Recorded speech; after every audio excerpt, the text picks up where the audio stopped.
To, čo mňa osobne fascinuje na Biblii, na Božom slove, je tá skutočnosť, že autorom tých slov je sám Boh. Isto použil si na to konkrétnych ľudí, ale keď ja ráno vstávam na modlitbu, idem sa modliť a otváram si Bibliu, tak to, čo prežívam a to, čo zaznieva v mojom srdci je, že Boh je prítomný a hovorí mi konkrétne, hovorí mi priamo do srdca a práve tým, čo čítam. A ten vzťah vlastne s ním cítim, ako ho prežívam práve vďaka tomu, že čítam to, čo on mi napísal.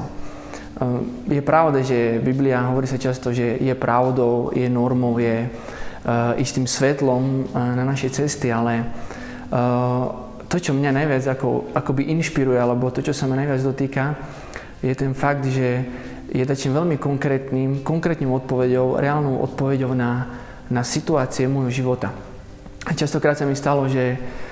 som prechádzal, ako hovorí aj samotná Biblia, tmavým údolím a potreboval som pomoc a hľadal som pomoc u Pána a práve jeho slovo bolo akoby taký lúč slnka do tejto situácie, do tejto temnoty, ktorý úplne osvetlil celý priestor, úplne osvetlil celú situáciu a toto je taká tá moja skúsenosť veľmi silná, že Biblia je slovo, ktoré je živé. A preto, keď sa robí takáto aktivita, alebo keď počujem o ľuďoch, ktorí posúvajú ďalej Božie slovo, ktorí sa snažia, aby čo najviac ľudí aj na Slovensku čítalo Bibliu, veľmi ma to teší a doslova hreje pri srdci, lebo Biblia mne osobne zmenila život, otvorila mi srdce, zohriala srdce doslova a odporúčam každému, aby čítal Bibliu a nie ako len nejakú knihu na spoznávanie alebo